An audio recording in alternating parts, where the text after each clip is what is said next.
Al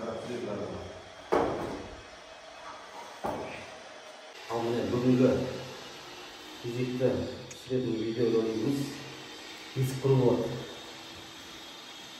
Мына бес пара қойылатын есік. Соны бірінші қалай бастаймыз?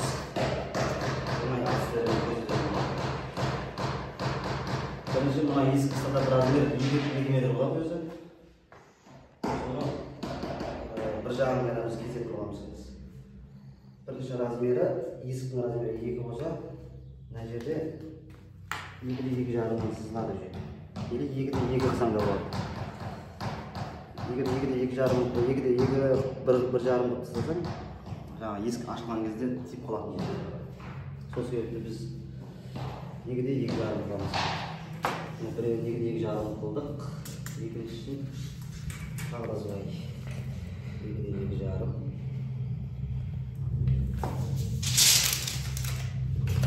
Мына жерде тамағымыздың үстіне жабыстырып, үстінен жүктайтын болады. Қазір біз мына жерде 45-ке кесеміз. Былай қоямыз.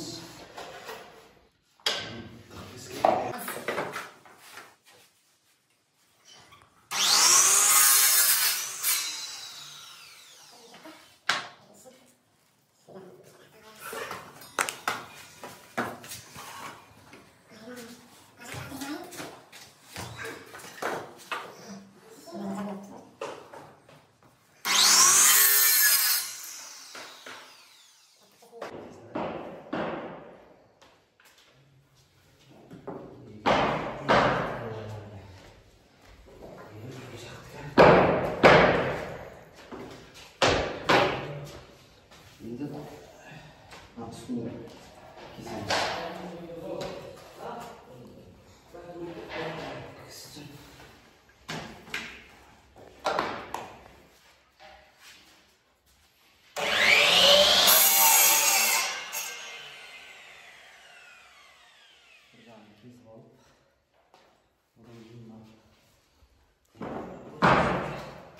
Есіктерде стандарт болғанмен миллиметр береді.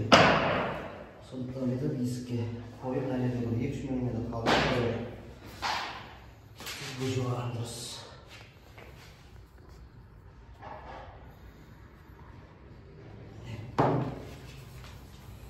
Картонның зазорын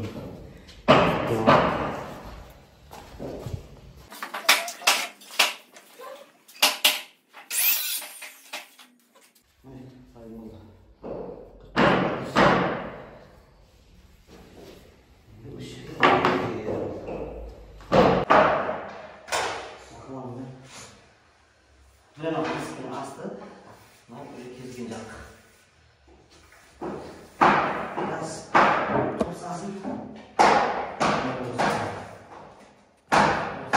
25'te mi oldu?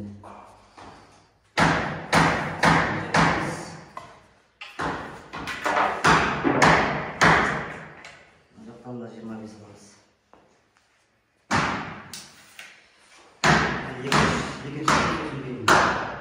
Üçüncü toplam son bir hızlamız.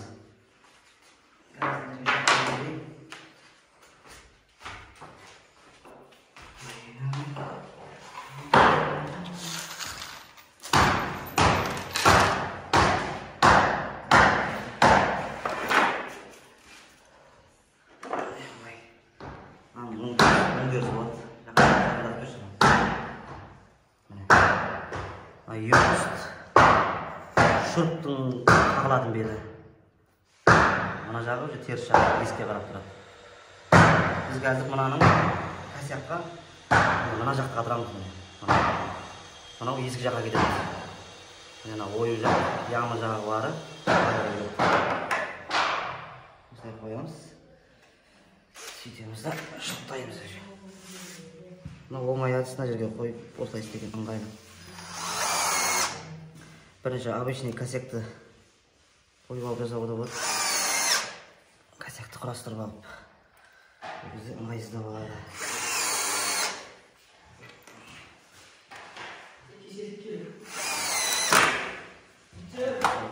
Ендігісі жоғары жағы осы яғына үшінші навес түседі.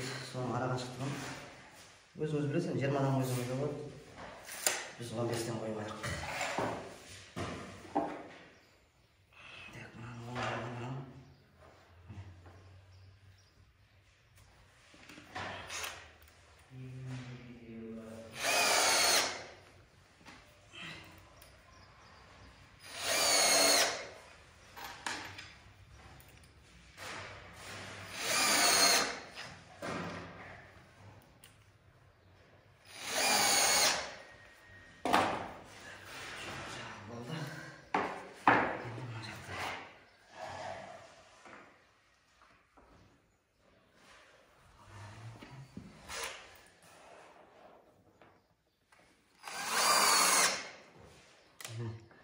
Шөптің ортасына алмаса осылай шел қалып кетеді.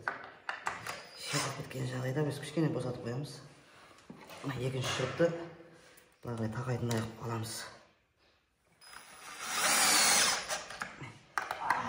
Содан кейін қайтадан андай саламыз.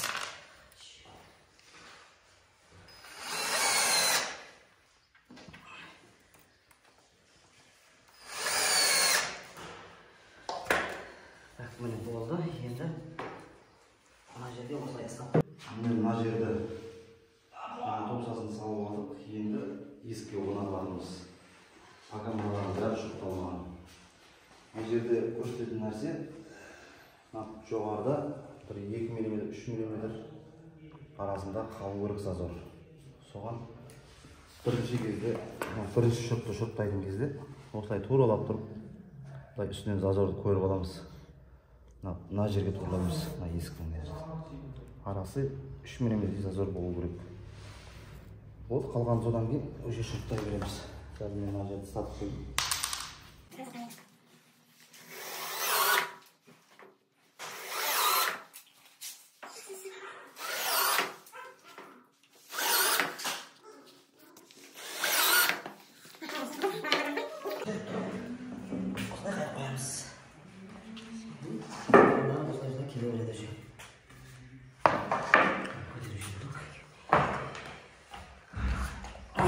Бұл әдіс есікті қайда көтересің, жабасың, қандай деп тұрды. Орнына жатқан деген бәрі деді ғой.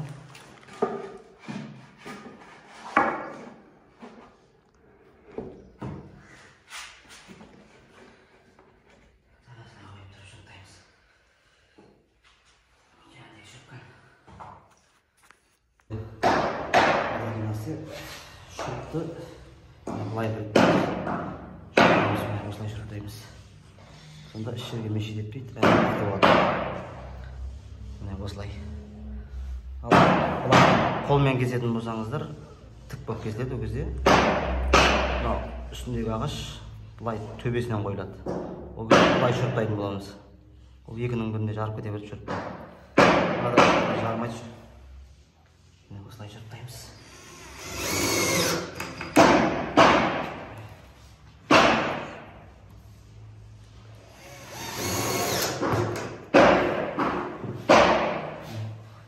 Есігіміз дайын уже.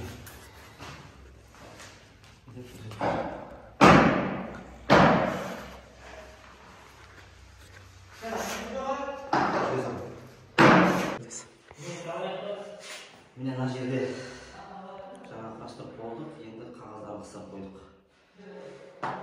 Қағаздарын қыстырған кезде обязательно жоғарыда бұрыштату керек.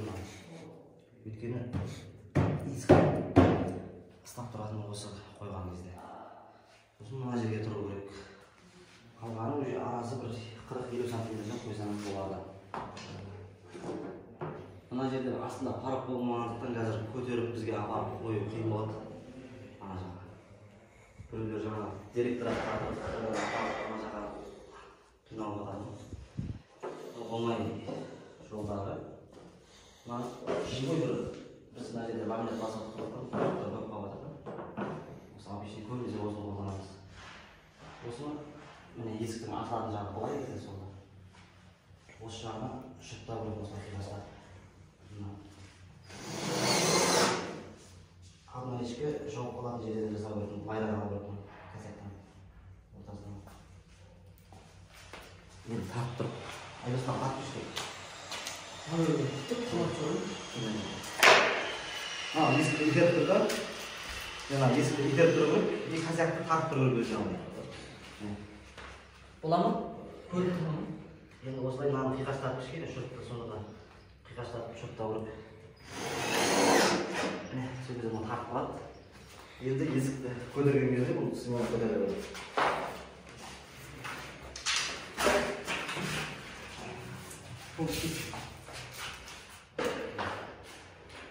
Енді осылай ақарамыздан қоя саламыз есікті.